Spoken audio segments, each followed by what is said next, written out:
So pardon me for the brief delay, although I guess on Congress time, a 4 minutes starting late isn't all that bad, although we apologize for the delay with you all. The House Republican Policy Committee will come to order. The committee is meeting today to examine testimony regarding the higher education system and the challenges that millennials face within that system. I now recognize myself for an opening statement. I want to thank everyone for coming today. It's an exciting day for the House Republican Policy Committee as we host our third Millennial Task Force hearing to focus on the unique challenges millennials face in higher education. Millennials are the largest, most educated, and most diverse generation in American history. And because of that, millennials will shape the future of America's economy. Now more than ever, success in our 21st century global economy requires access to higher education that meets the needs of the workforce. For many, that still means a traditional bachelor's degree.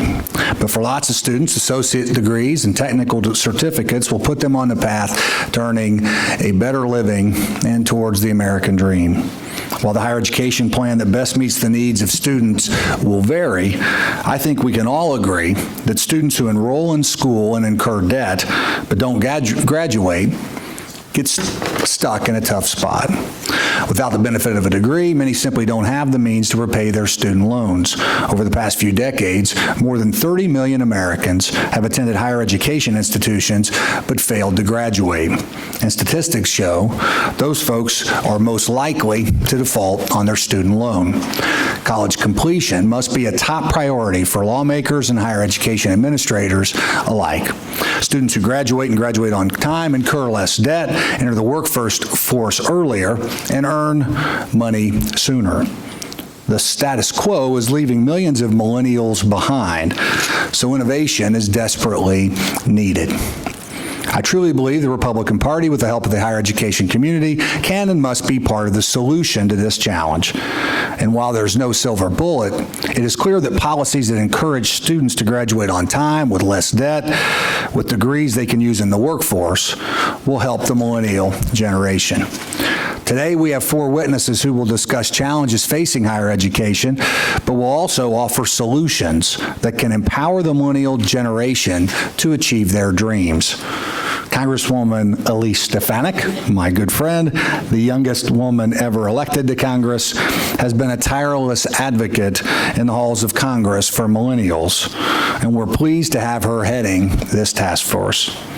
For those of you in the audience or watching online who may have questions for our witnesses, you can tweet your question in a very millennial way using the hashtag GOP future. Did I say that right? Mm-hmm. Okay, my millennial here will help me. Yeah. And we may ask your question, time permitting. I now recognize the gentlelady from New York, the chair of the Policy Committee's Task Force on Millennials, Ms. Stefanik, who will be chairing today's hearing. Well, thank you, Chairman Messer, and I want to take a moment to thank our distinguished panel of witnesses for taking their time to come to Washington to share their knowledge, expertise, and personal experiences with us. It is a distinct honor to once again chair the Millennial Task Force for what will be a productive hearing and our ongoing conversation on how legislators can help empower the millennial generation. I have greatly appreciated the insights gained over the last several months, and I would like to take an opportunity to briefly revisit our previous meetings. As you may know, this hearing is the 4th in a series where we have explored and discussed the pressing issues facing the largest generation in our workforce and the generation that will be the plurality in the electorate in 2016. Last June, we held our first hearing where we reviewed reviewed current trends and polling data that show this generation is different in many ways from our parents and grandparents. For example, millennials are the most highly educated generation in American history, yet they also feel the most politically disengaged. In August, I held a field hearing in my district, New York's 21st District, where I heard from constituent millennials from a diverse set of backgrounds. These constituents shared real-world examples of the challenges facing what will soon be half of the American workforce. This past November, we met to discuss the ways millennials are changing the modern workforce and how companies are adapting to the unique skill sets provided by this generation. With well over 80 million Americans in their ranks, millennials are using technology to empower themselves in ways previous generations never could. While past generations have looked for stability and certainty in their careers, millennials look for flexibility and fulfillment. Today, we will discuss higher education, a topic that fills our news cycles and is discussed at kitchen tables across the country. As the first member of my immediate family to graduate from college, the issue of college affordability and accessibility is a priority of mine. That is why I'm leading the push for year-round flexibility to the Pell Grant program, and why I am so excited to have brought to this hearing leaders who represent various aspects and constituencies of this important conversation. Today's students are coming of age during a turbulent time in American history. With an economy that offers limitless potential, there remains a climate of rapidly rising tuition, a narrative that dissuades the pursuit of trade and technical education, institutions that are catering to an outdated idea of education, and crushing levels of student debt.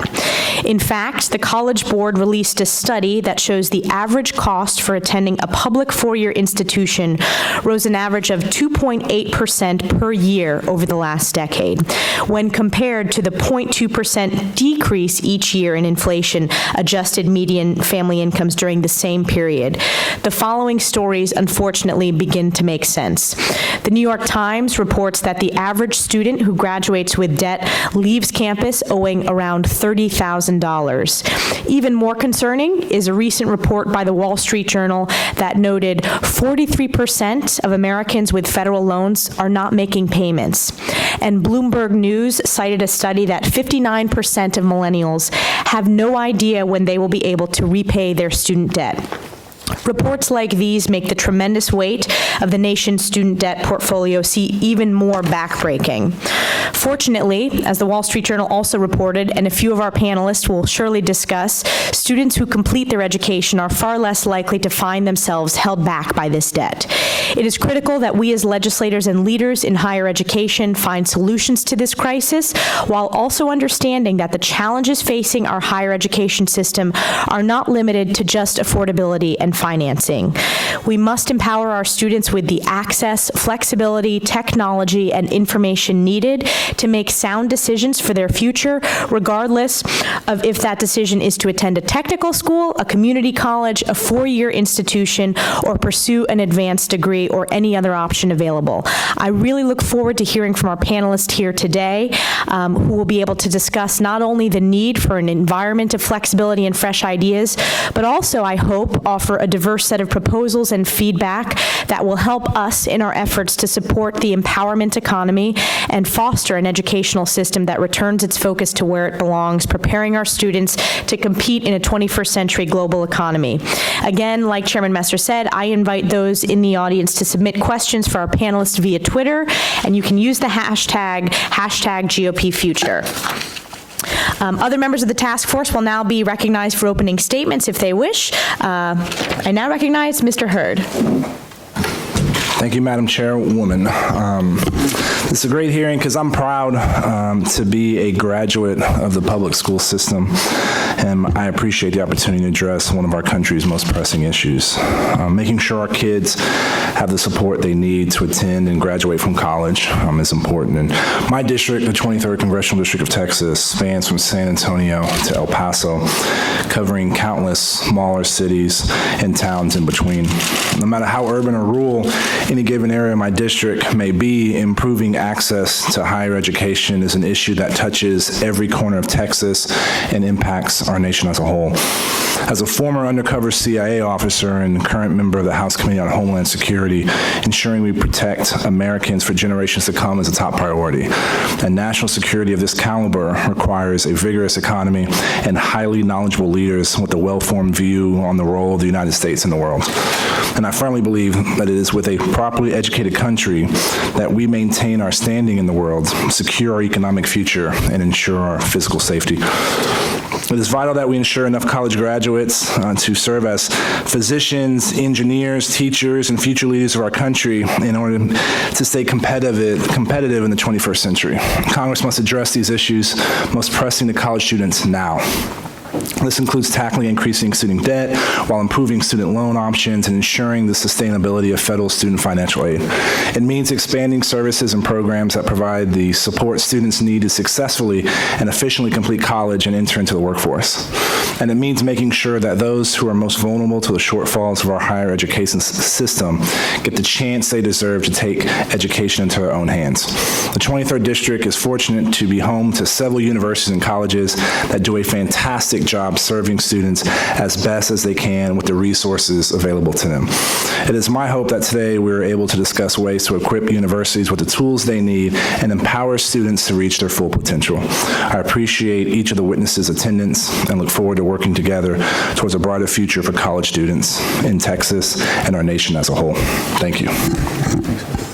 Thank you. We are fortunate to have a distinguished panel of witnesses before us today. Mr. Stan Jones is the president of Complete College America, a national nonprofit that works with states to substantially increase the number of Americans with a post-secondary credential. Prior to founding Complete College America, Mr. Jones served as Indiana's Commissioner of Higher Education for 12 years, where he worked with Congressman Messer when he was a state legislature in Indiana in passing nationally recognized high school dropout reform that significantly increased high school graduation rates across the state. Our next witness is Mr. Jack Remondi, who is the president and CEO of Navient Corporation, the nation's largest student loan company with more than 6,000 employees across 9 states and 12 million customers. Prior to joining Navient, Mr. Remondi was president and chief operating officer of Sallie Mae and held a number of positions in the private sector, specializing in banking and investment management. Mr. Jim Kennedy is the Associate Vice President for University Student Services and Systems at Indiana University. His responsibilities include oversight of the student information system and institution-wide operations, as well as directing financial aid across all 7 of IU's campuses. Prior to joining IU, Mr. Kennedy held positions at North Dakota State University, the University of Minnesota, and Emory University. Ms. Lauren Kent is a full-time student enrolled in a mathematics and science associate degree program at Jefferson Community College in Watertown, New York, in my district. Jefferson is one of 30 community colleges within the State University of New York system. After graduating high school, Ms. Kent enlisted in the U.S. Navy, where she spent 5 years active duty and 3 years as a reservist. Her husband is currently stationed with the U.S. Army at Fort Drum. The chair now recognizes Mr. Jones for 5 minutes for his testimony. Thank you. So Complete College America, we started about 7 years ago, and we're completely funded by foundations, like the Gates Foundation, Lumen Foundation, Carnegie Foundation.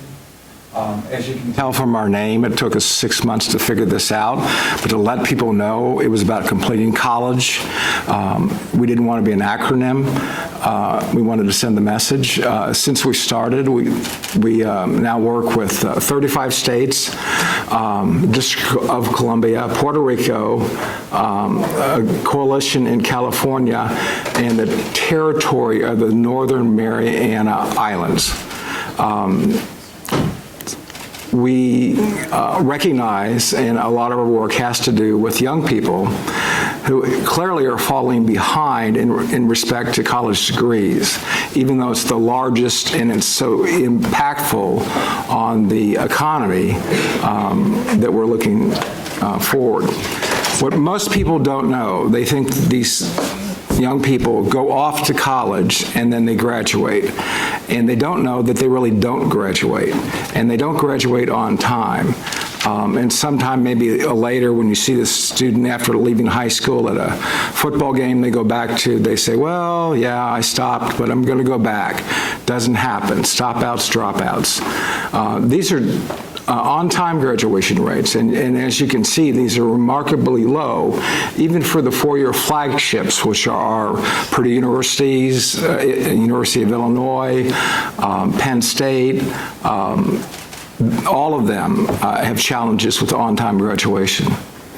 If you go out 150%, which is 3 years to get a two-year degree, 6 to get a four-year degree, it gets better, but not good enough for so many students. Of the two-year number is very low, and half of the ones going to the non-flagship 4 years, typically your regional or urban campuses.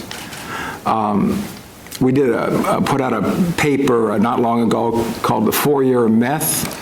Only 50 of 580 institutions actually graduate more than half of their students on time. So that's a pretty big list. We also know that attainment is extremely important by income level.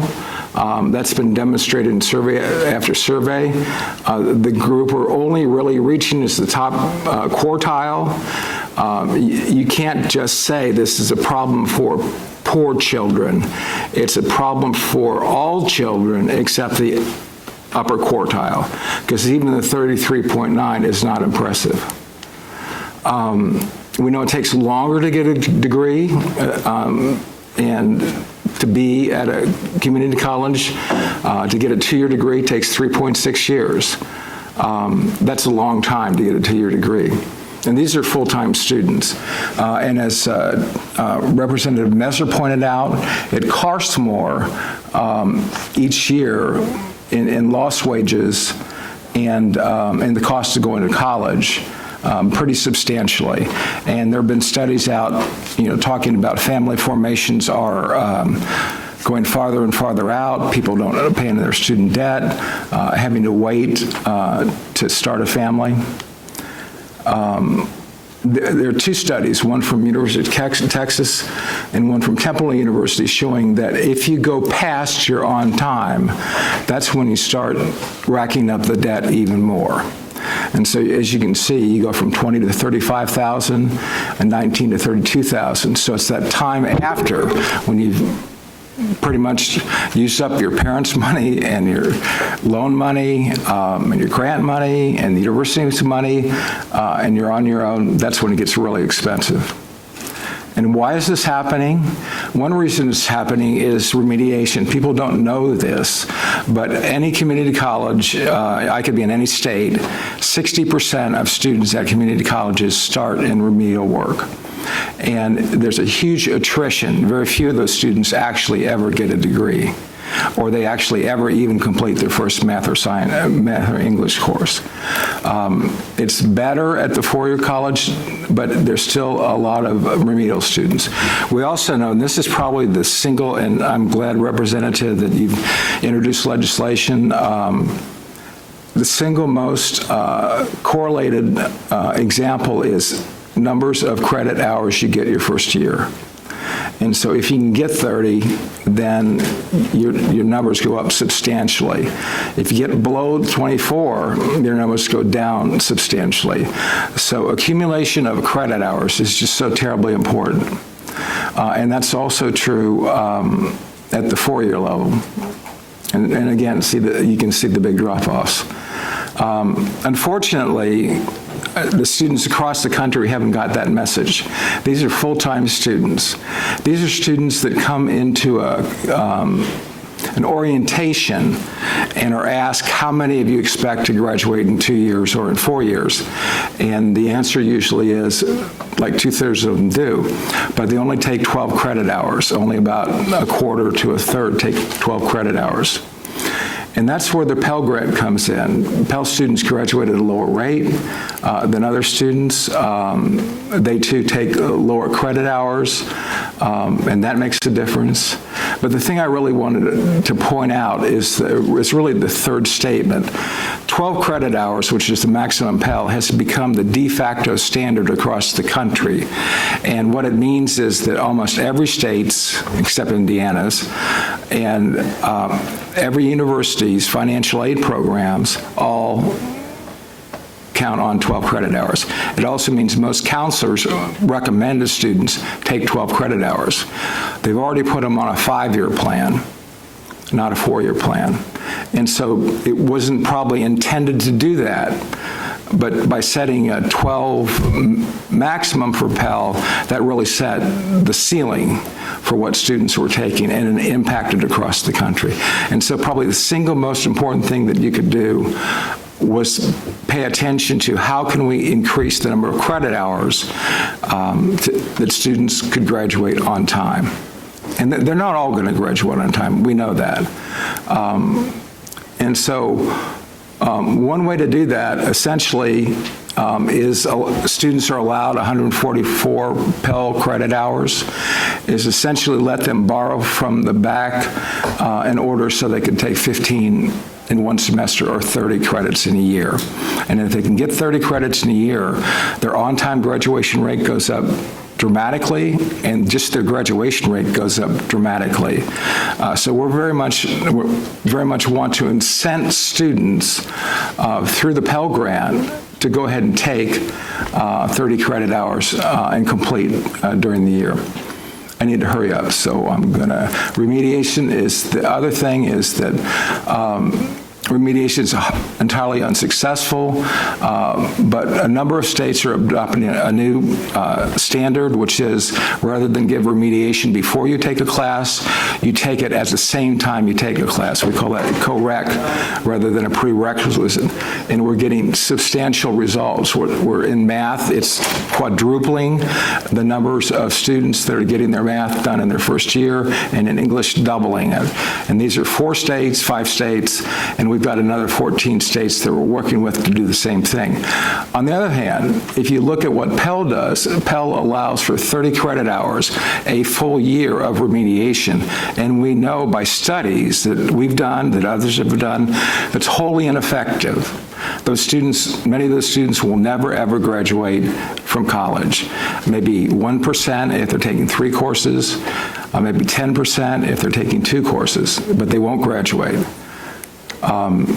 And so finally, the other thing I want to point out is that in the data that's collected by the federal government, the one big missing piece that they have not collected graduation rates for the Pell program.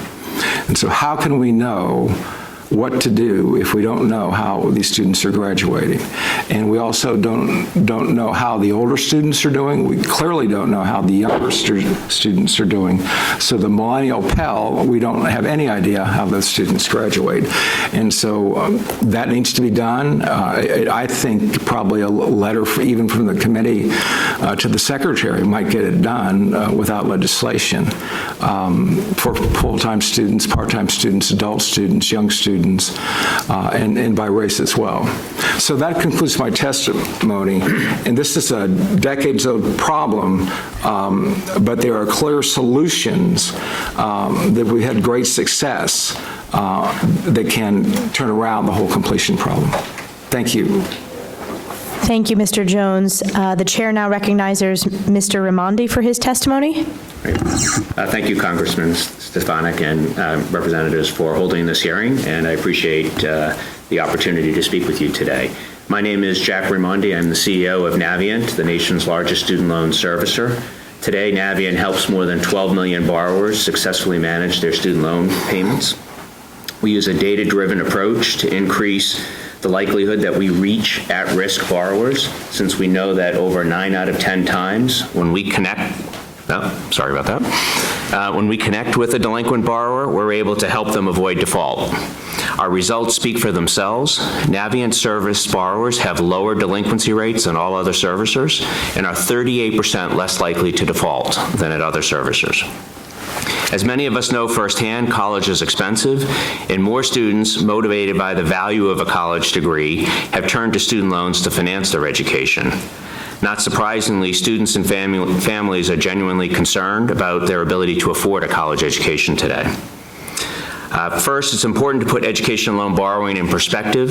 Today, 40% of college graduates don't borrow at all. For those who do, the average bachelor's degree recipient leaves school with about $27,000 in loans. These numbers may come as a surprise to some who have seen the many stories featuring borrowers struggling with up to 6 figures in student debt. In fact, an analysis of media coverage found that the average reported student loan debt in their articles was more than $85,000, 3 times greater than the actual average. Actually, less than 2% of bachelor's degree recipients graduate with $85,000 today. The fact is that the overwhelming majority of borrowers have a manageable amount of debt and are successfully repaying it. This does not mean, however, that student debt levels are not a concern.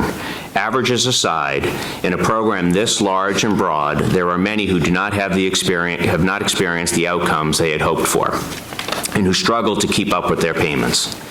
That's the situation we should be trying to prevent, and those are the people we should be trying to help. The most compelling issue we see among students who borrow for college but are those who do not complete their degree. They have the debt with none of the economic benefits. While their loan balances are less than average, they are 4 times more likely to default. Our recent survey of millennials, money under 35, reinforces the completion of a college degree, especially when borrowing.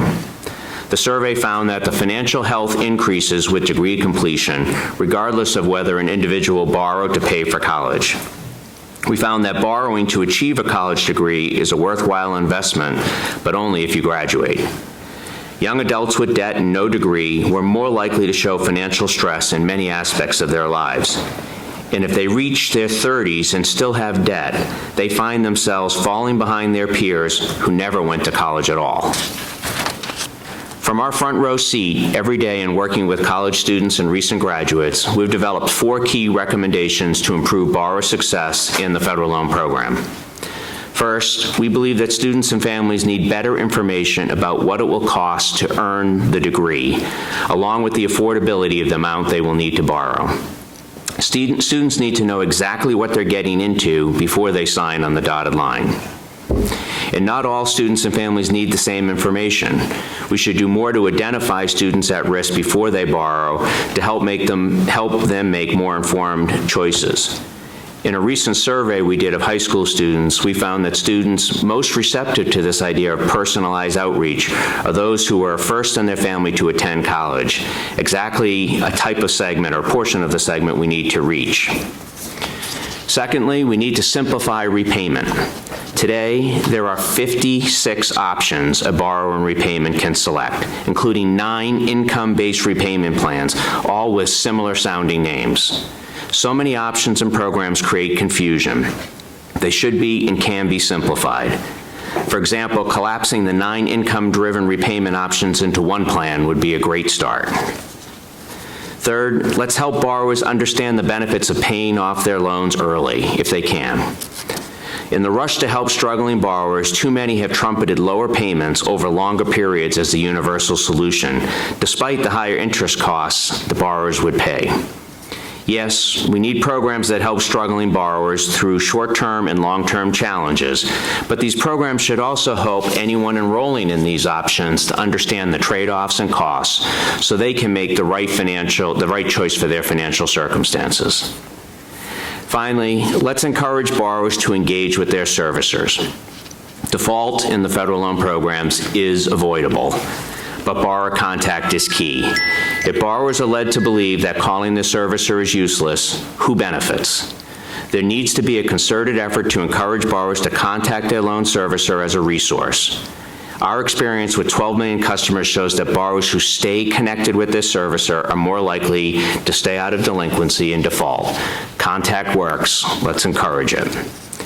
Helping students make better decisions to improve graduation rates, limit borrowing to affordable levels, keep their payments on track, and stay actively engaged with their servicers can ensure the student loan program achieves its true policy objective, providing access to higher education and success for all. At Navient, we're committed to working with Congress to enhance success of individual student borrowers and we look forward to the opportunity to discuss our insights and ideas that would continue to improve student loan success. Thank you. Thank you, Mr. Remondi. The chair now recognizes Mr. Kennedy for his testimony. Chairman Messer, Task Force Chair Stefanik, and distinguished members of the committee. My name is James Kennedy. I'm the Associate Vice President of University Student Services and Systems at Indiana University. Thank you for giving me the opportunity today to discuss the initiatives underway at Indiana University that assist students to better manage student debt and costs during their college experience. One of my primary responsibilities is working with all 7 Indiana University campuses on financial aid issues. Indiana University consists of 114,000 students. Over 84,000 students receive some form of financial assistance. Bloomington is our flagship campus with over 48,000 students. Indiana University, Purdue University, Indianapolis, or IUPUI, is our urban and medical school with over 30,000 students, and the other Indiana University campus has enrolled an additional 36,000 students. Providing program and advising for students regarding financial issues and degree completion continues to be a high priority and is included in our bicentennial strategic plan for Indiana University. I'm here to discuss our success with 3 major initiatives at Indiana University. Through our comprehensive financial literacy program started a little more than 3 years ago, a detailed review and changing of our financial aid processes, and the university's commitment to student success and degree completion, we have helped Indiana University undergraduate students lower their borrowing substantially, approaching 18% over 3 years with a savings of approximately $65 million. And looking at all our students, both undergrad and graduate, the reduction is over $78 million. Indiana University's Office of Financial Literacy and its IU Money Smarts financial education program were established to assist students in making informed decisions before, during, and after college. The goal is to provide students with information that will increase the likelihood of making smart personal finance choices relevant to their goals. Initiatives include one-on-one appointments, classroom setting education, interactive online material, and events and workshops. The program also provides tools, resources, and tips from experts to assist students in learning positive financial decision-making. A 60-minute online financial training module was initiated in 2013 for all new students. This module includes information on student loans and financial basics, such as savings, budgeting, and credit. moneysmarts.iu.edu is our main source of financial information for students. Included in this tool are weekly financial lessons that are accompanied by episodes of our Money Smarts U and How Not to Move Back In With Your Parents podcasts. New podcast topics being developed include having a car in college and making smart room and board decisions. Starting in 2012-13, Indiana University started sending annual student loan debt letters to all student borrowers. In our discussions with students, we discovered that many did not have knowledge of their overall student loan debt until graduation or when they started repayment. While students completed the required Department of Education entrance and exit loan counseling requirements, there was no information actively provided to students while they attended.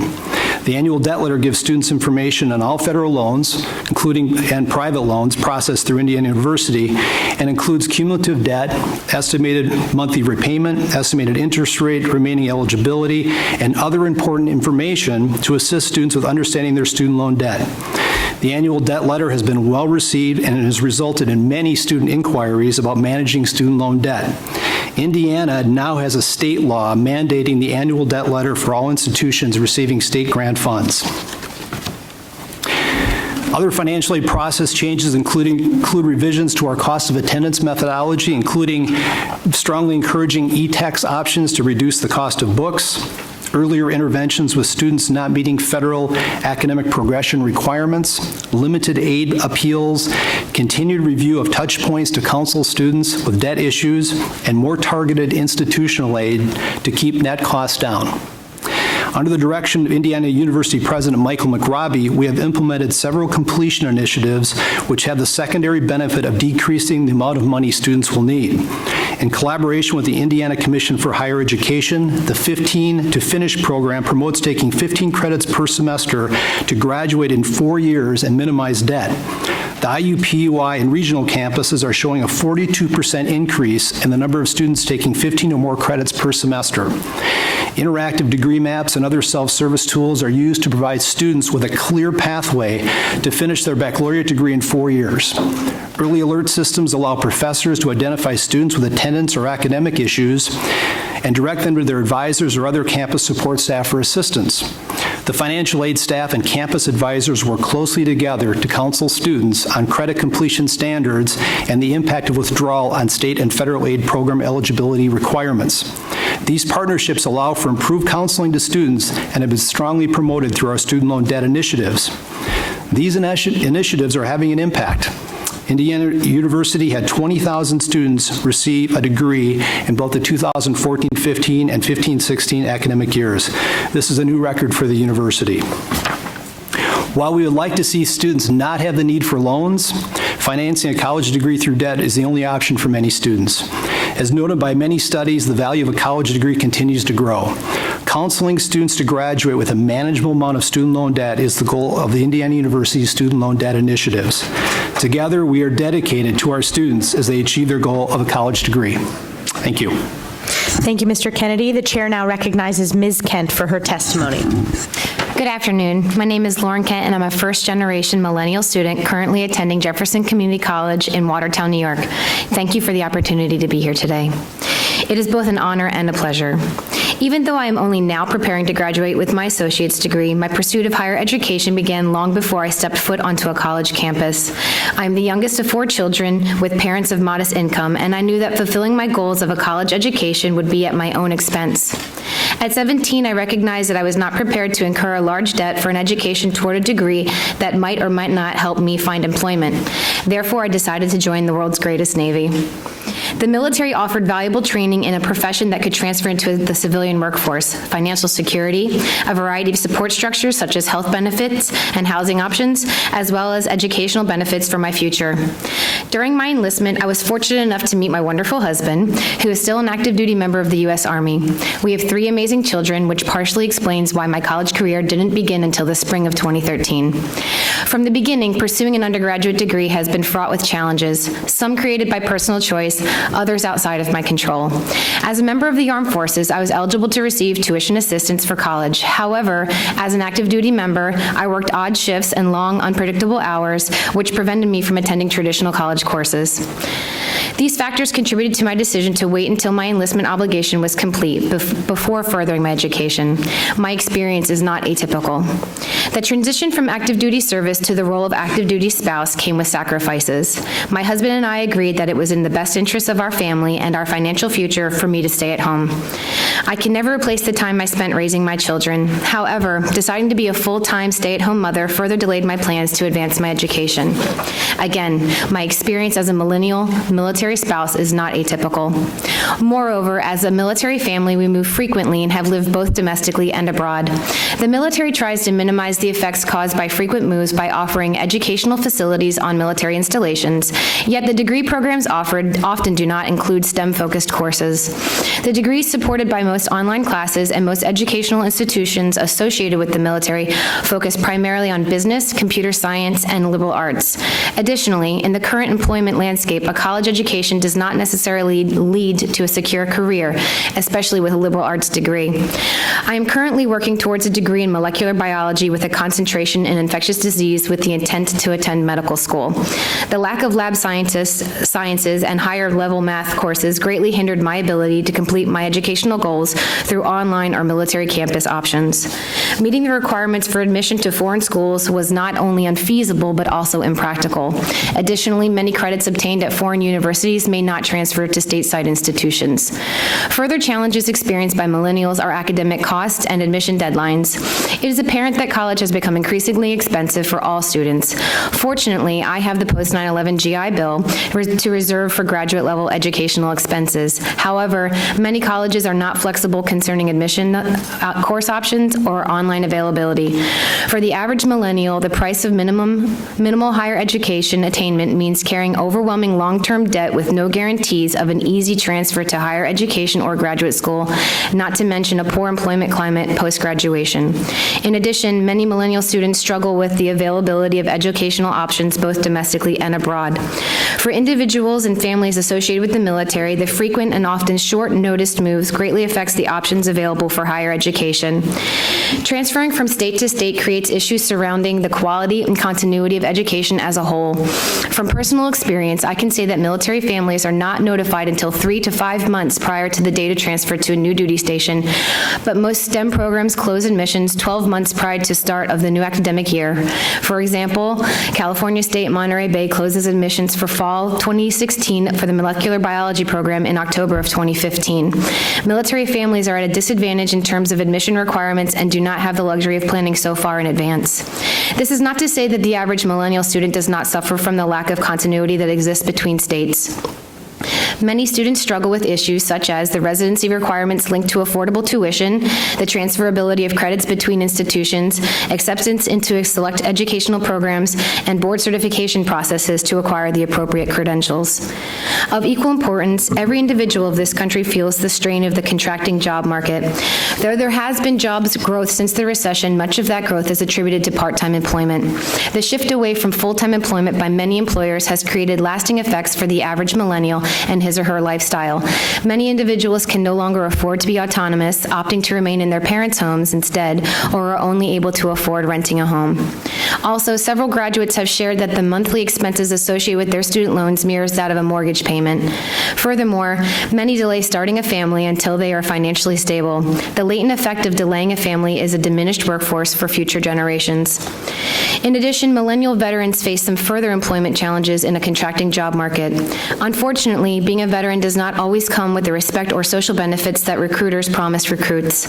Military members who were promised the opportunity of a career in the service are now at risk of being forced out of their profession due to budget cuts. The decision to downsize the military leaves many service members belonging to the millennial generation in a position of being experientially overqualified for today's workforce. Another undoubtable perception is that many of the combat veterans transitioning from the military suffer from PTSD or are in some way battle damaged. These perceptions affect their marketability and the ability to become gainfully employed as civilians. Clearly, some of the challenges I have encountered are unique to my circumstances, yet many more seem to resonate as a common theme among most students. The cost of post-secondary education is the most significant issue for the entire student population. A viable solution exists in offering unconventional students the option of receiving subsidized financial aid for part-time coursework. Many millennial students must simultaneously balance coursework and a job in order to earn a livable income and struggle to meet existing financial aid requirements. Subsidies for textbooks costs should also be taken into consideration. Last semester alone, my textbook costs exceeded $2,000. Textbooks and the newly required online access codes are beginning to rival tuition costs. Another solution exists in offering free education for the first 2 years of college strictly on the basis of merit. Students should maintain a specific grade in each course to receive funding for the first 2 years of school. If they fail to meet the grading requirements, they should return funding for the delinquent courses and perhaps a minimal fee. If possible, some form of debt relief should be considered for those who have already completed coursework as millennials. However, a nationwide merit-based 2-year college education that is free to students will be most feasible if academic transfer continuity exists across state lines. Students wouldn't struggle with the issues surrounding interstate transfer that prolong degree completion and inflate education costs. Lastly, federal oversight on exceptions to admission policies for active duty military members and their dependents would be a means to eliminate educational barriers that military families encounter through no fault of their own. Thank you for your time. Thank you, Ms. Kent. I now recognize Mr. Holtgren for his opening statement. Well, thank you. Sorry, I was running a little bit late. I had some other meetings that couldn't break away from, so I apologize for that. But I do want to thank Chairman Messer and Stefanik for convening the task force hearing today. Today we're talking about much more than higher education, although that's the theme. We're talking also about teachers and doctors and mechanics and scientists that will lead our country into the 21st century. I think it's also a good opportunity for us to discuss if our system for funding higher education in the United States is working as we intended it to work. As we look at student loan servicing today, I also think it's important that we do not lose sight of the decision-making process for when students and families consider taking out a loan. We need to be having a more serious conversation in Washington about the $1.2 trillion in federal student loan debt, what it means for both borrowers and taxpayers. The Wall Street Journal shed some light on this last week, and currently they stated that 3.6 million federal student loan borrowers are in default. 3 million borrowers are delinquent. 3 million are postponing payments due to economic hardship, while just 12.5 million are current on their loans. This means that 43% of the roughly 22 million Americans with federal student loans were either behind or receiving permission to postpone payments due to economic hardship as of January 1st of this year. So how can we, the United States, say with a straight face that these programs are making money? Under the Federal Credit Reform Act, the government makes about $88 billion over the 10-year budget window from 2014 to 2024, but under the fair value accounting, it actually loses $135 billion. Believe it or not, under current scoring rules, the Congressional Budget Office is actually required to use the Federal Credit Reform Act, which does not take into account market risk, the exact market risk we are currently encountering with a struggling economy where graduates are having difficulty obtaining good jobs so that they can repay these loans.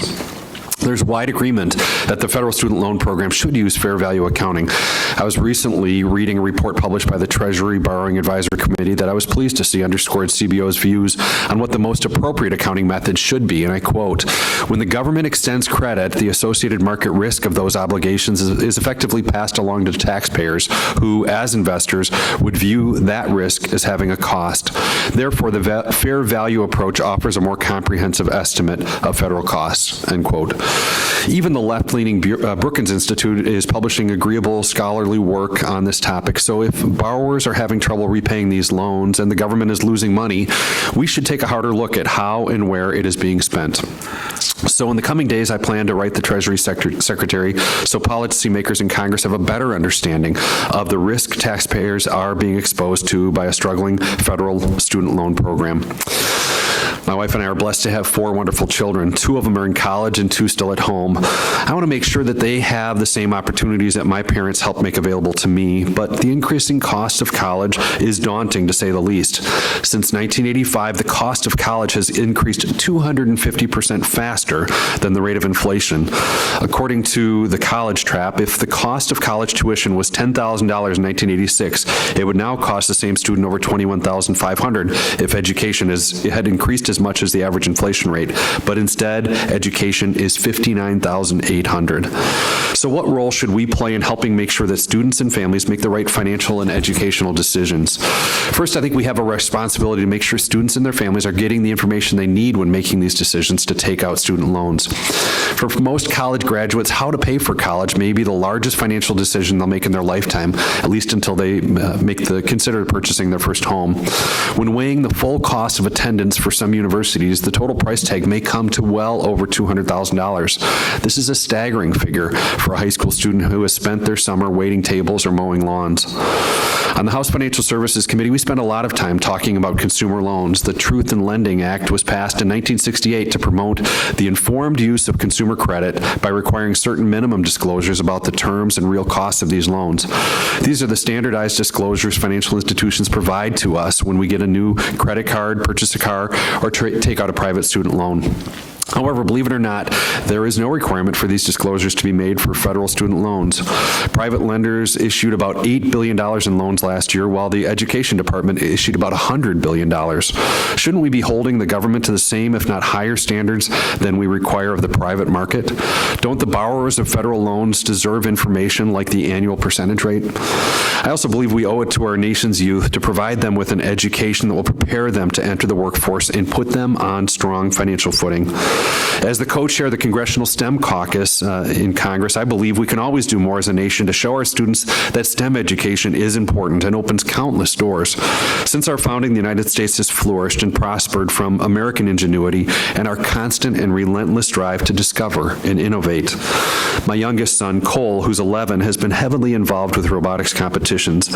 Experiencing his passion for technology firsthand only makes me more excited about expanding STEM education in our colleges and schools and encouraging students to pursue those careers.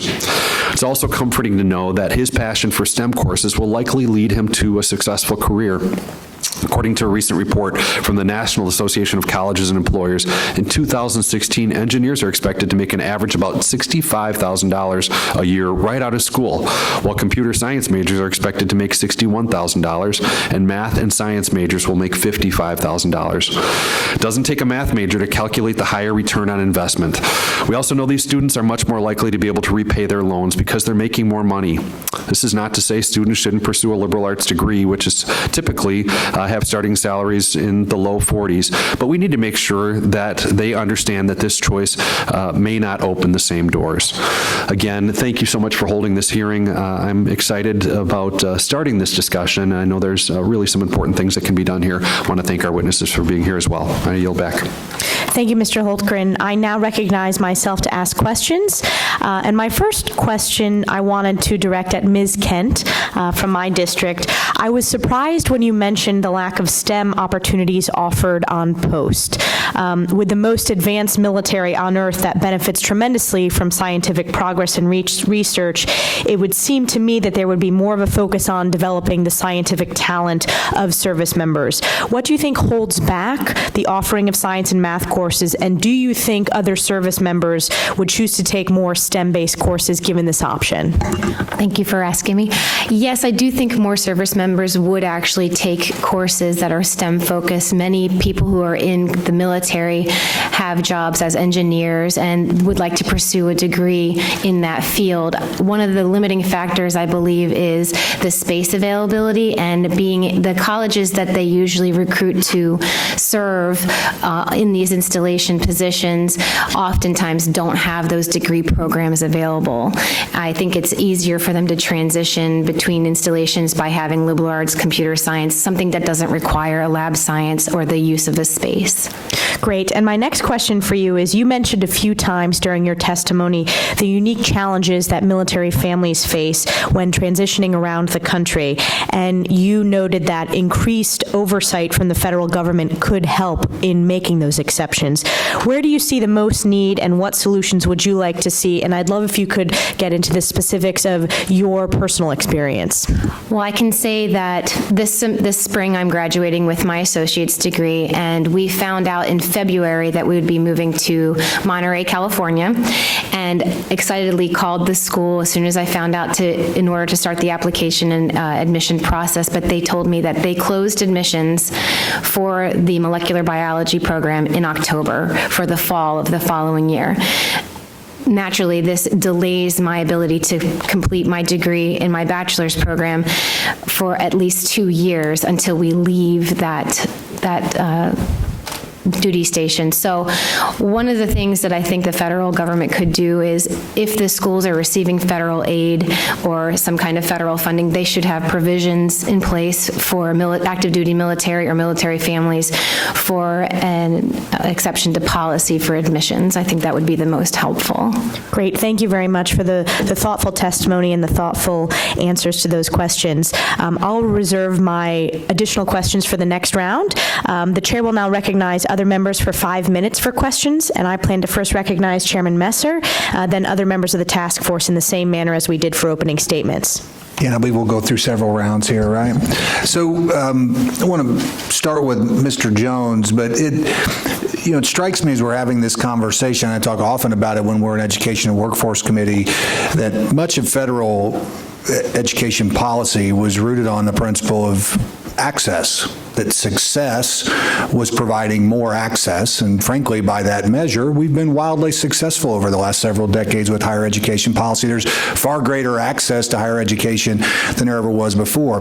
When that approach started, it made a lot of sense because, frankly, if you had some college at all, you were actuarially far better off in your life. If you had one semester of college 30 or 40 years ago, your lifetime earnings would be better than someone who'd never gone to college. But a lot's changed over the last 30 or 40 years. In today's world, if you don't graduate with a degree and a skill that adds value in the marketplace, you're not better off.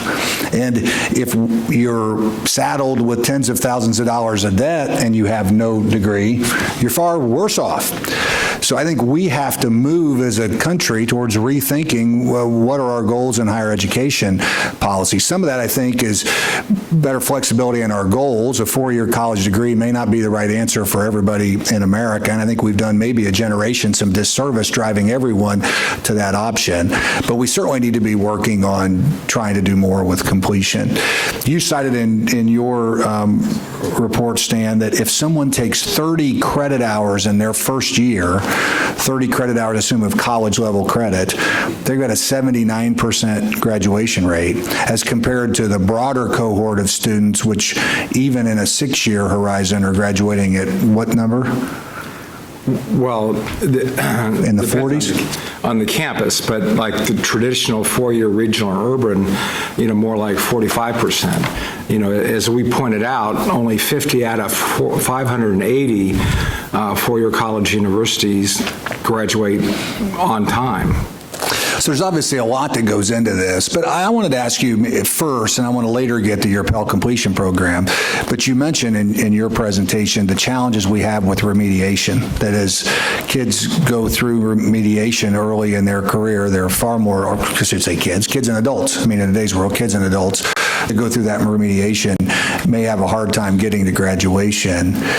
But what is our alternative? What can we do to do a better job with remediation? Of course, we'd like to snap our fingers and have no one leave high school needing remediation, but that's an unlikely outcome anytime quickly. So could you talk a little bit about what would be a better approach to remediation and helping get people on the path to graduation? We just put a report out in the last couple of weeks because we wanted to illustrate this point that students recently graduated from high school go into remediation as the same rate as older adults.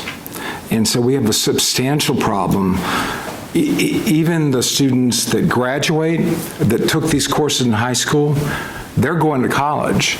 Right away, about 60% go to college. Within 2 years, 75%. Eventually, 85% go to college. And overwhelmingly, they're not prepared. So, and the college, having accepted those students, large numbers of recent high school graduates, the millennials, are in remediation. And there have been studies that essentially say the issue is attrition. I didn't like math in high school. I'm now in math remediation. There's a 30% no-show rate for the first class. They give me another remedial class. I don't want to do that. I had a state senator from Texas come up to me and say his son went down, wanted to start with great enthusiasm. They put him in remedial courses. He said, "Dad, I can't do this." And he signed up. Unfortunately, went to Iraq and came back safely, and they're going to try it again. But that's so disheartening to so many students. They just quit. It's not that they can't do the work. And so what we've seen through studies, and in Indiana, it's been replicated, Georgia, Tennessee, if you think about remediation not taken in the summer or the semester before as a prerequisite, but as a co-requisite, the numbers jump up substantially. And so, for example, it's as simple as in English, South Dakota, English 101, English 101A. English 101 is 3 class hours a week. English 101A is 5 class hours a week. Austin Peay, Tennessee, they have an additional 2-hour required lab. In every case, now these are statewide numbers, Georgia, Tennessee, West Virginia, Indiana. The math number has gone from like a 12% completion rate to over 50% in 1 year. And English from about a 25% rate to over 50% in 1 year. And those numbers will get better. And so it's just simply more time on task when you need it. Most people don't talk about math outside the classroom. People forget it. But if you get more math when they need it, we've seen tremendous results. And again, not in pilot programs. Ivy Tech, they're doing it for every incoming freshman. Yeah, well, thank you. I'm going to reserve my time and for the next round of questions. Mr. Holtgren? Well, again, thank you both for your work on this. It's important and is certainly, as I travel around my district, hearing so oftentimes from young people, but also families who are burdened by this and be concerned, and something we need to be figuring out and talking about. So I want to thank you all as well for being here today. I've got a couple different questions. First, I want to address my first question to Mr. Remondi, if I may. For all of you, I want to thank you for joining us today. I understand Navient's business is focused on servicing of federal loans following the split with Sallie Mae. I would appreciate your perspective as a banker on how we have just as much of a federal student loan origination problem as we do a servicing problem. We should be celebrating certainly that more of our nation's young people are making the decision to attend college, but I'm concerned they're making one of the biggest financial decisions of their lifetime at the age of 17 or 18 without maybe having all of the right information. On page 5 of your testimony, you state improved disclosures such as the enhanced loan information used in credit card or private education loan disclosures would help potential federal student loan borrowers understand the likely payment amount in context of typical earnings. I understand that TILA was applied to private student loans in 2008, and although met with some early resistance from private lenders, is now treated as a success. What information are borrowers of private loans getting that borrowers of federal loans are not getting, and why is this information so important? Thank you for your question and interest in this topic. We do think education before students borrow, before the money is lent and spent, is critical to future success in this program. In the private student loan programs, you're correct in that the disclosure requirements are far more enhanced than what a student will receive in the federal loan side of the equation. And they actually go beyond what's required by a standard consumer loan program, a TILA type of arrangement. One of the things that we found is as we provided more information to consumers at the point of origination, they were able to make more informed decisions. They understood what their debt balance would be, what their future interest monthly payment requirement would be, and the total amount of interest charges that they would incur over the life of the loan. One particular example that I think was extremely useful for us is back when we first, during the credit crisis, we revamped our private student lending operations when we were one company. And in that, we started to offer incentives for borrowers to make payments while they were in school. Most schools said, you're crazy, kids can't make payments while they're in school, you need to have deferment options. And we displayed for them how much money they could save by paying interest while they were in school versus deferring the loan balance in total. And over 55% of our customers chose to make a payment while in school as a result. I used to say during that time frame that people realized that they didn't know what the definition of negative amortization was, but they knew it was bad. I think today they've forgotten it again. Thank you. Ms. Kent, thank you so much for being here. Thank you for your service, you and your family, your husband. Appreciate that so much. And also very interested, as Chair Stefanik asked about, of how do we make sure that we open up STEM education to military folks. So any suggestions you have of how we can do that, make that more accessible, definitely want to hear from you on that. I do want to focus on one of the parts of your testimony where you said students should maintain a specific grade in each course to receive funding for the first 2 years of school. If they fail to meet the grading requirements, they should return funding for the delinquent courses and perhaps a minimal fee. I wondered if you could elaborate on your thoughts on that a little bit more. I truly respect the charge of personal responsibility. Wondering if you would imagine this being applied only to grants, or do you think that these students should also be allowed to receive a federal loan? Thank you for your question. I do feel that this generation is definitely an incentive-based generation. I've seen it with the students that I've worked with, and I recognize it also within myself. And I feel if students were to receive a free education but know that they have to meet a certain criteria in order to acquire the funding for the course, they would have a much more incentive to perform at a better rate in the course. As it is now, I see many students who have been receiving financial aid they have a hard time managing their coursework when they feel like there's not really much of a benefit for it at that time. And they sometimes fall behind on their coursework. So I feel if students were to have that responsibility to know that they're earning their financial aid and it's not just given to them, the performance would go up significantly. In regard to the STEM programs on military installations, I think that largely has to deal with the contracts to the universities that are used on post. If they had a program, a university that had the specified programs, they could make the facilities available in order to have the lab sciences and the staff required for those courses. Have you heard that that's more widespread? I know it was true in your specific circumstance, but from what you've seen, that's pretty widespread as well, that just isn't as available as it ought to be? Yeah, I've lived in installations all over the world, and from what I could tell, there's just really not much availability for lab sciences unless you're living in an area where there is a university that's available outside of the military installation and military climate. Okay. If I can ask just one more line of questions real quick to Mr. Jones. Thank you again for your part as well. Your testimony focuses on making sure students complete college, and absolutely agree with that and grateful for that. Do you think we could find a way to implement some of Ms. Kent's ideas? Also, do you think it would make more sense to have stronger eligibility criteria for those students to receive Pell Grants and other funding in the first place?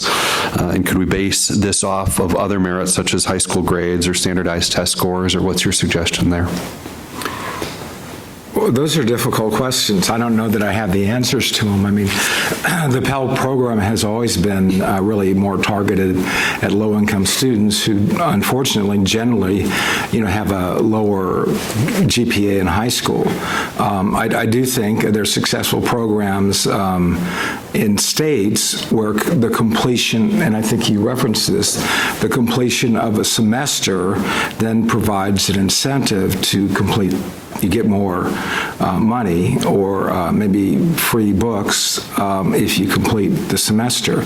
And so there's more states looking at those kind of programs, so it's kind of, you earn it and then you get more. New Mexico's like that. Indiana just literally adopted a program along the lines that Chairman Stefanik is talking about. There was an incentive to get 30 credit hours in 1 year. And these were all low-income students that it applied to. For the state is a need-based state, and they had incredible increases in the number of students taking more credit hours than they ever have. And so there is something, as the young lady said, there is something to incentives that can be very powerful in moving this whole thing forward. And so I think this concept of incentives to take 15 in a semester, incentives to complete 30 that then lead you in the next semester. Some states colleges are giving on-time incentives. As long as you're on time, you get frozen tuition until you graduate. So there's a lot of strategies around that that can be very effective. Great. Thank you all so much. Again, appreciate your work and want to stay in touch on this important issue. I think it really is going to make a difference for families, but also to our future generations. So thank you. I yield back.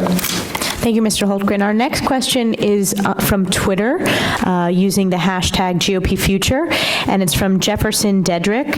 Can Mr. Kennedy speak to how IU's success can be translated to a larger scale via legislation or U.S. Department of Education programs? And if you briefly could take a moment to describe some of the successes, I believe that's in reference to the annual student loan debt letter that you initiated in 2012. Sure, thank you. I think the three-prong approach we've tried to implement at Indiana University, I think, has been very successful, basically focusing on the financial literacy pieces, the financial aid pieces we discussed, especially the student loan debt, and then the focus on completion. And just to piggyback on one of the other questions that was asked, I believe the 15 credit per semester, to keep on track to graduate in 4 years is very important. But I think, as you've mentioned as well, Congresswoman Stefanik, the summer is also an important piece of it to keep on track for 30 a year. So if a student has a problem when they can only take 12 for one semester, can they make that up in the summer?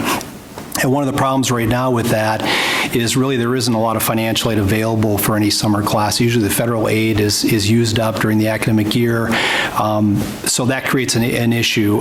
So, we obviously want to focus on the 15 per semester, but as long as they have 30 and are going to graduate in 4 years, that's a very important piece. To answer the question, I think the financial literacy piece is so important that students understand, and even when they get to college, it's probably a little bit too late.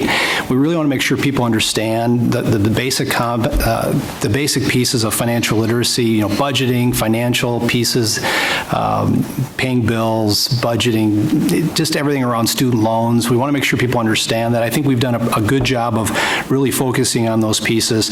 The debt letter, I think, for us has been very successful. We talked to students and we'd ask them, how much debt do you have out? And it was amazing how many students did not know how much debt they had. And that was really the groundwork for starting the debt letter, because we were just horrified that we would have students say, I think I have 10 or 15,000, and it was 30,000.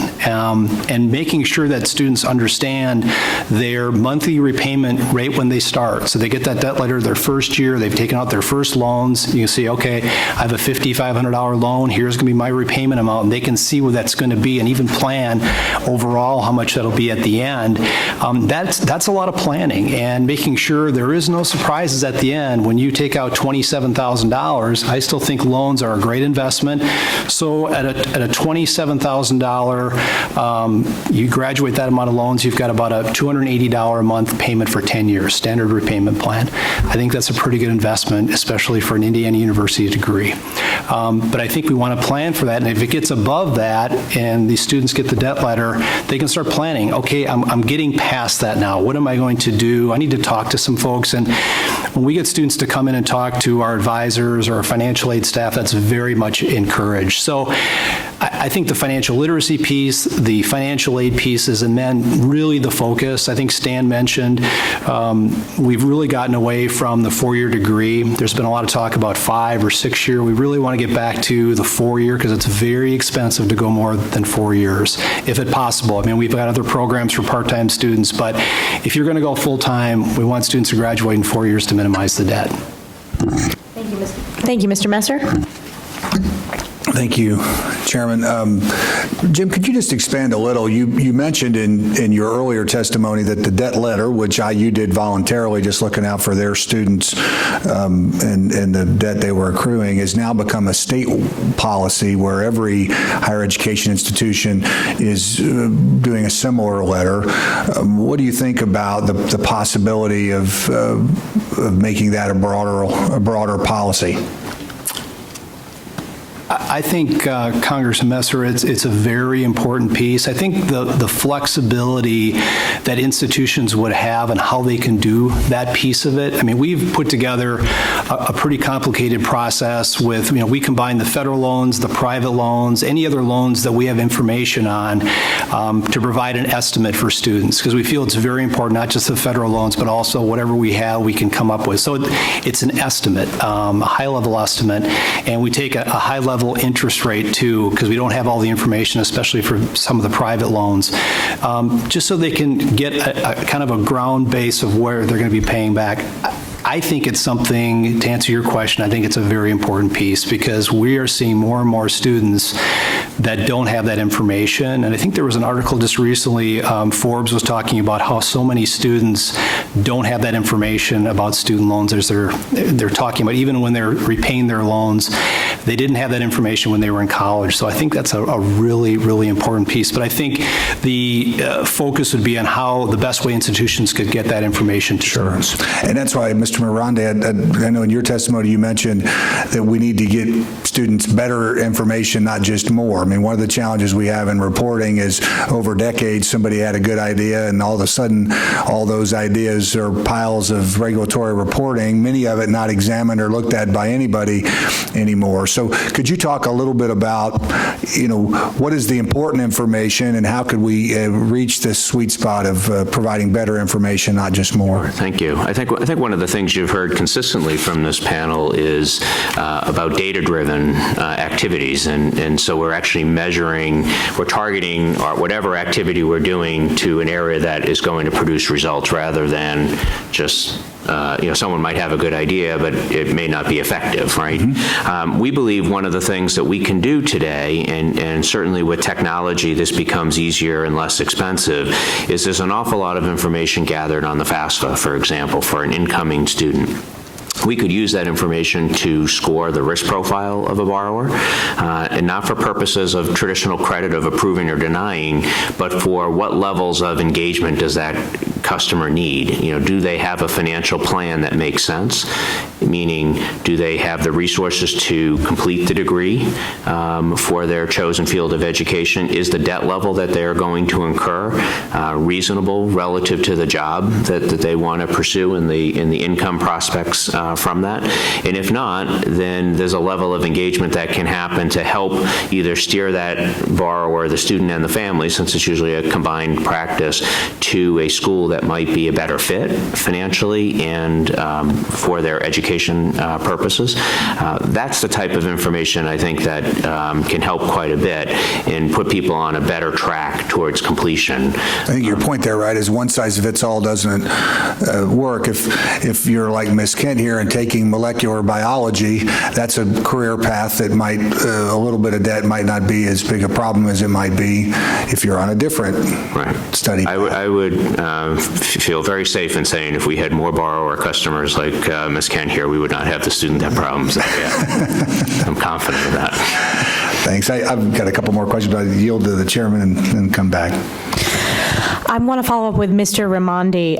You mentioned the importance of contact with borrowers and that Navient will sometimes contact a borrower over 200 times during the course of a year before they fall into default. Can you shed light on what some of the reasons why it takes so long to make contact, but also what are the strategies that we can learn from to effectively encourage borrowers to communicate with loan servicers? Yeah, this is a critical piece for us. So in our experience, when we make contact with a customer, this means we get the delinquent customer on the phone and can speak to them.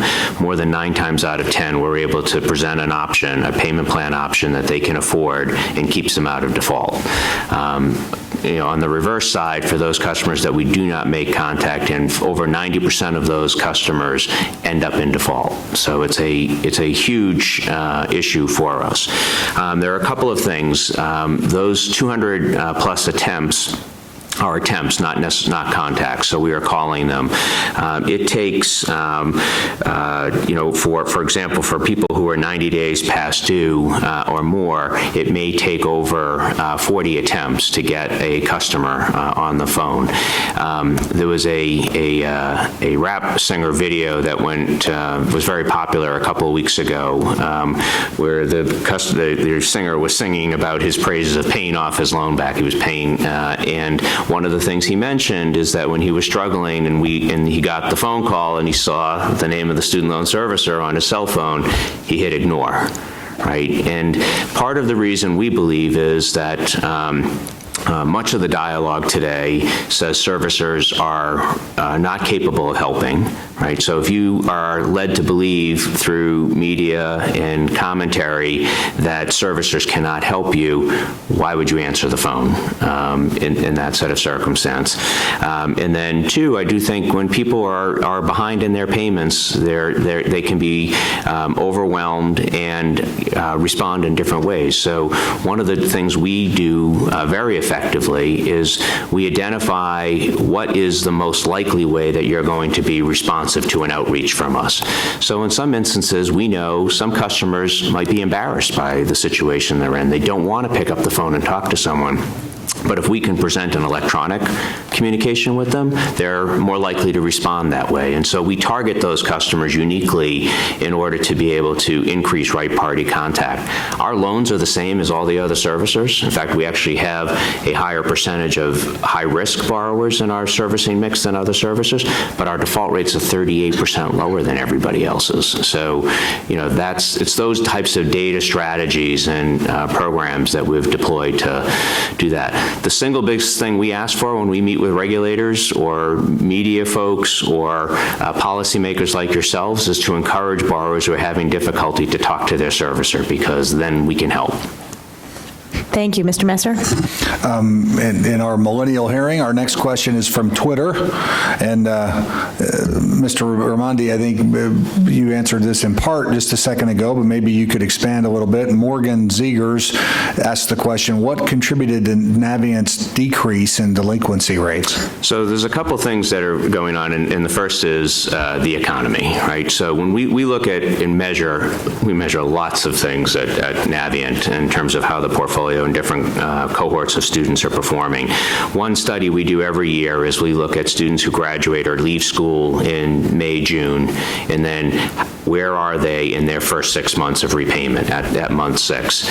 In 2010, the class that left in 2010 had a 90-day delinquency rate of over 22%. Okay, that was, and people looked at that and said, student debt is the problem, right? People can't afford to pay their student loans. In 2012, or 2013, I'm sorry, the 6 months later, that same segment or cohort had a delinquency rate of under 10%. That's telling you it's not student debt, was the economy. So that's been a big driver, no questions about that. The second piece is really about these strategies that I talked about, is if we can, as I said, if we can make contact with a customer, we can help. The federal loan programs have too many options. I talked about it, 56 options, but one of those options is going to keep you out of default if you're struggling on your student loans. So the key is to be able to make contact with the customer, present them, hear their circumstances, and present them with the option that matches their financial capabilities. This question is from Mr. Kennedy. Can you talk about some of the interactive degree maps and self-service tools that students can use? I think my generation, and you touched on this a bit with maybe utilizing digital outreach through email is a more functional way to communicate with millennials. I think having data and digital tools is an asset in this space as students are making the decision to take on this debt. Can you talk about what IU is doing with the digital interactive tools? Absolutely. Thank you for that question. It's very important when students start out that they're able to plan their degree plan for all 4 years right away. And we've spent a lot of time this last couple of years developing a tool online where students can map out exactly the classes, and it works with their degree planning and with their advisor.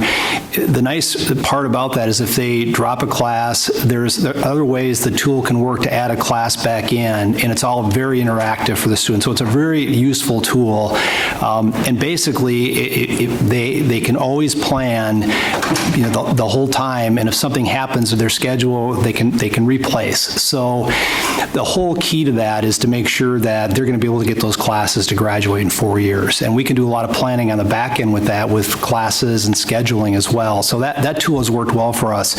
The other piece that I think is very important that we're excited about is our early alert system, where we can, right away, if we find students that are having trouble in classes or they're not attending classes, the faculty member can notify the advisors and other campus staff, so there can be follow-up with those students to find out what's happening, what they need to do, if they need additional help in those classes.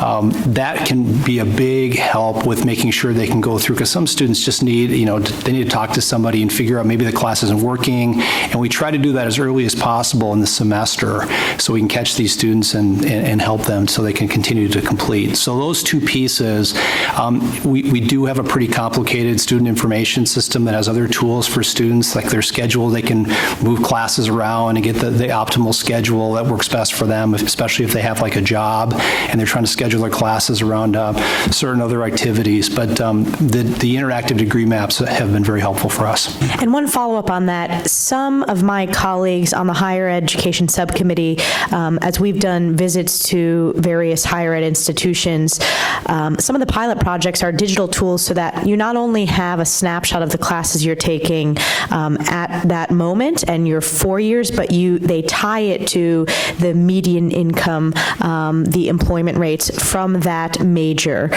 Have you thought about that at IU? Have you seen that from other colleges and universities utilize a tool like that? We don't have that on this piece, but we have a career services tool that students can use. It kind of interacts with the other online tools, and that has a lot of information about, careers and the starting salaries. So that, I think that is out there, and I think that's a very important piece as well with some of the debt initiatives. We have not put that into our debt letter, our debt initiatives, those pieces. One of our next steps is we'd really like to focus and look at that information and then see students that are exceeding loan limits in comparing to their actual major they're going into. Thank you. Mr. Messer? This is from Jefferson Dietrich. It's to Mr. Jones. It mirrors a question I was almost going to ask for you anyway, so I'll just go ahead and read this one. It says, Mr. Jones, what initiatives can Congress and the U.S. Department of Education support to help college completion in this session of Congress? We all recognize it's important. What policy should we be for to help make that happen? 3 points. One is that I think there's nothing that could be more impactful than getting students to take 15 credit hours. And when I visited with the chancellor at IUPUI, he said, Stan, before you say anything, I want to show you this. And he had 10 years of data on first-time freshmen taking 15 credit hours. This was averaged about 26%. And in 1 year, they went over 50%. In the second year, they went up to 62%. IU Bloomington's at 63%. And I said, so how did this happen? He said, well, we just sent somebody to your event.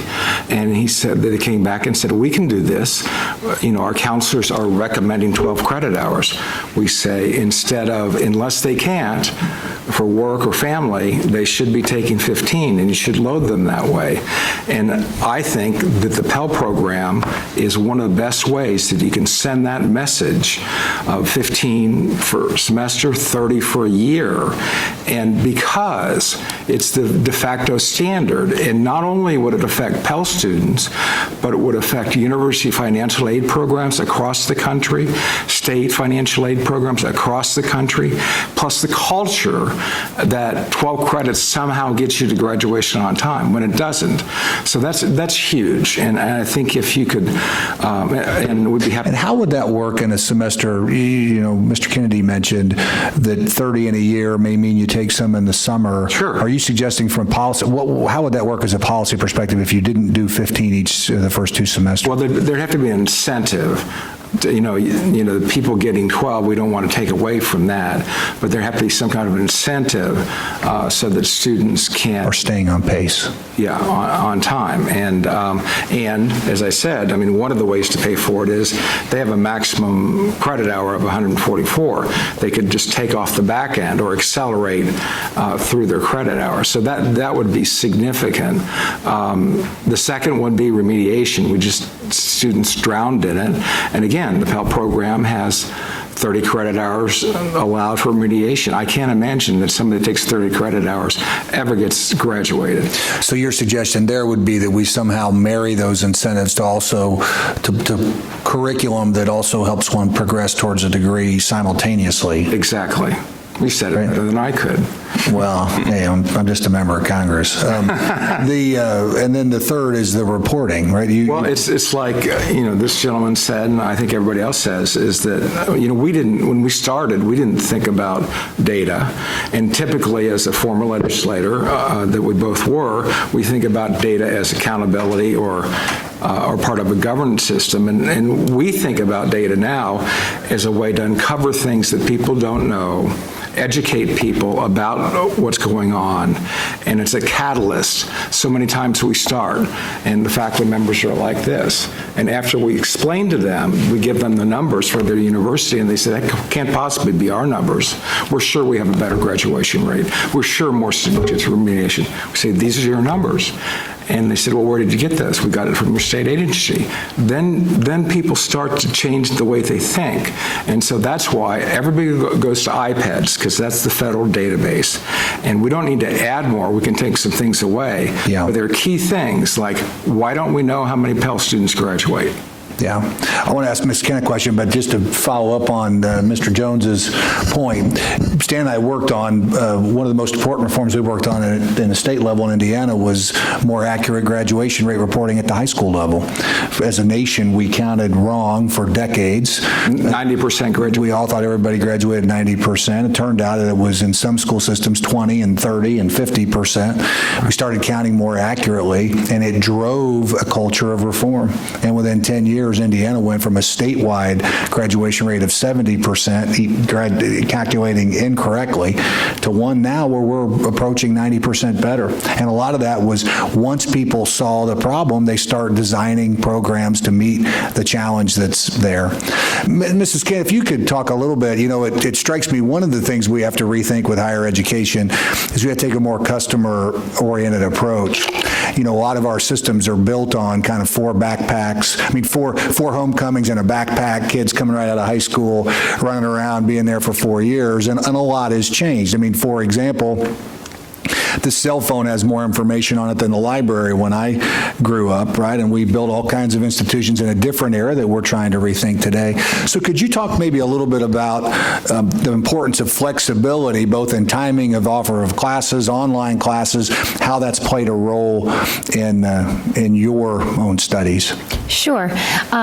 So a lot of institutions offer online classes, which helps a lot of people who are doing general education courses, or if they're for their degree tracks, if they're not STEM focused for the most part.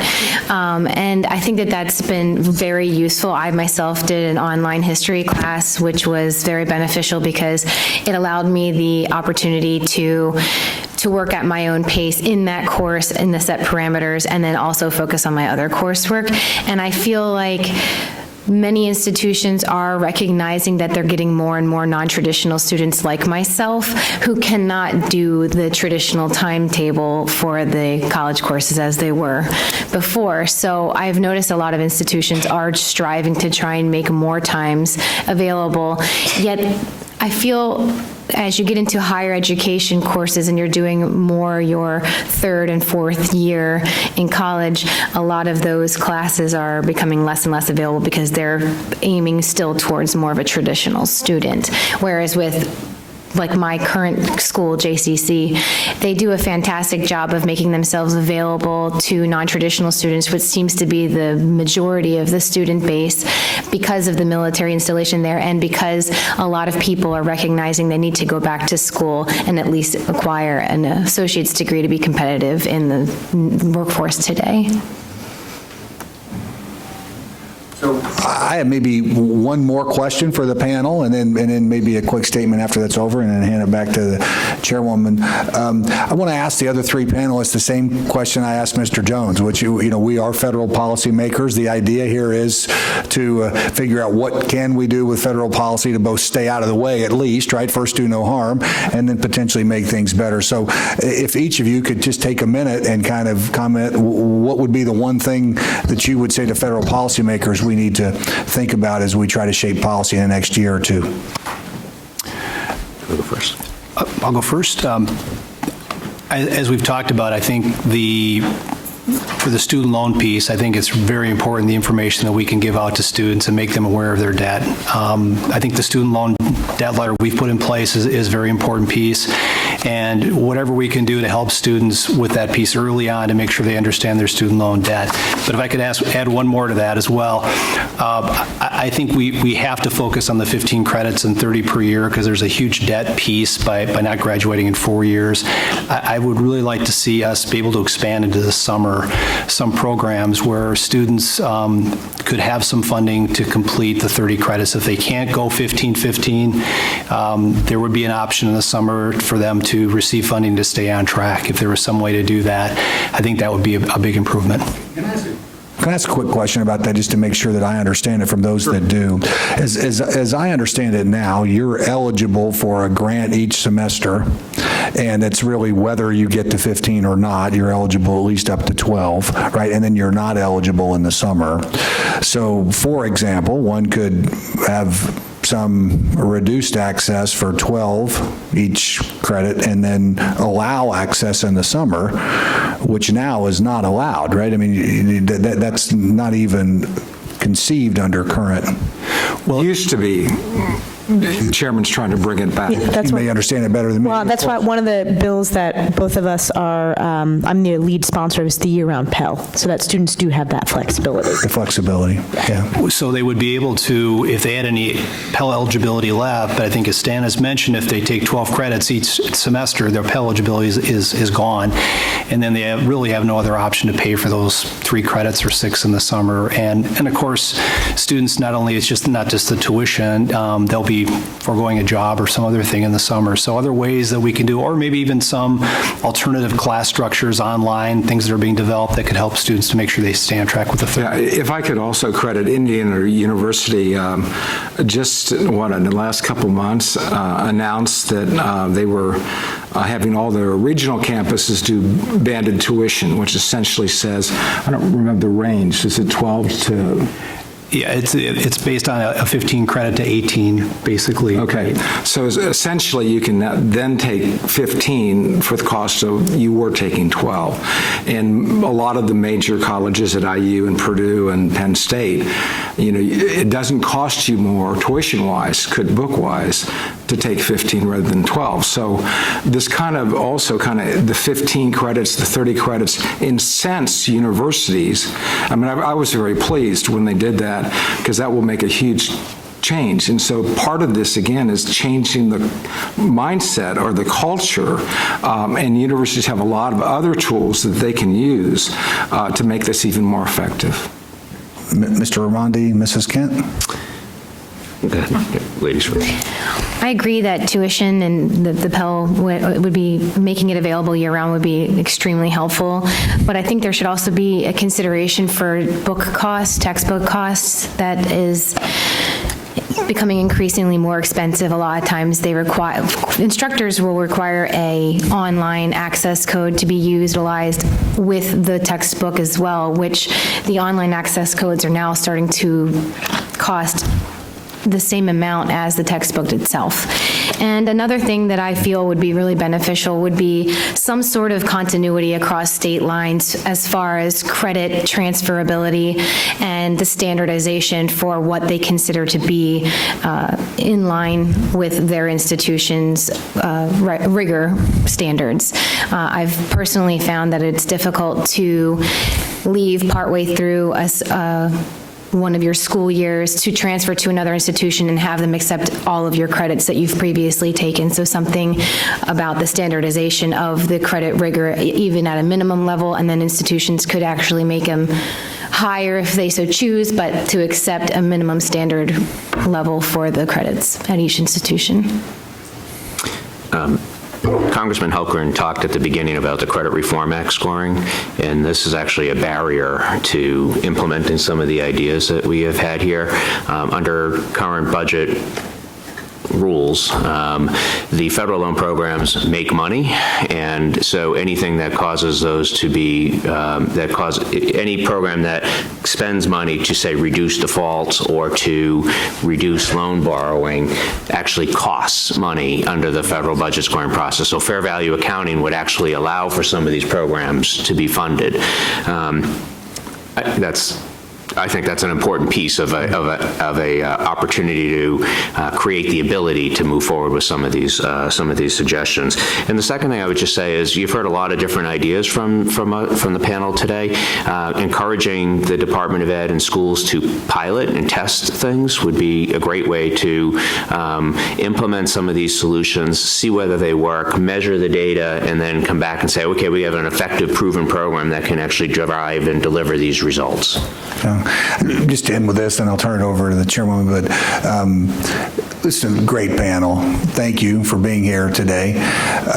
This topic is, of course, important to millennials, but I really believe it's even much bigger than that. It is literally about preserving the American ideal, the idea that no matter where you come from in life, in America, if you work hard and stay focused, anything is possible. You can achieve your dreams. in the last 12 years in America, the bottom 80% of wage earners have seen a net decline in their income. We've got a real challenge in frozen paychecks and what we're going to do about that as a nation.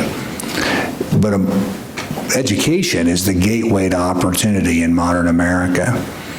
That 20%, those top 20% of earners are virtually all college educated. There's some exceptions, some Bill Gates is in there and stuff like that, but for the most part, it's folks that have found their path through education to the American dream. So we got to get this stuff right. We got to get the policy to the point where we're not just about access. We need to continue to be a country where there's great access to higher education, but we also need to become a country where there's very high completion rates for folks that are a part of this program. Thank you for being here. Thank you, Chairman Messer, and I want to echo his statements. Thank you so much to the panelists here today. I want to especially thank Ms. Kent for visiting us from Watertown and representing many of the students in my district, and I think you're a great spokesperson for the non-traditional college student. Our college student today looks very different than the typical college student 10 years ago, and thank you for your service to our nation. You know, some of the themes that I think are incredibly important as we continue to tackle this issue is financial literacy. You spoke about this, Mr. Kennedy, in making sure that even before students get beyond K through 12, students and their families have the financial literacy tools to make decisions for their economic future. I also think ease of communication and utilizing digital tools to talk to students more effectively. I thought that was a key point that you made, and it also applies to the student debt letter. I think that's a really good idea that we can think creatively about how to apply that. And then broadly, flexibility and accessibility, particularly for our military families, and I represent a very high number of military families in my district, figuring out a way to make sure that our higher education institutions have the flexibility to welcome veterans and military family members who may not have the traditional path to higher ed. So again, thank you very much. Thank you to all the attendees and the people on Twitter for tuning in, and this hearing is adjourned.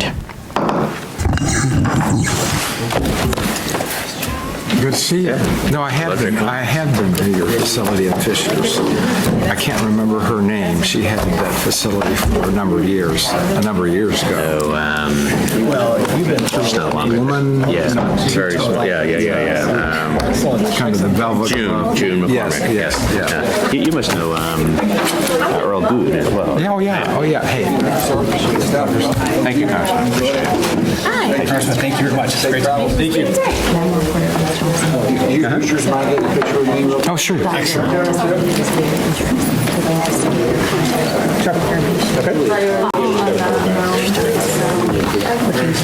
Yep.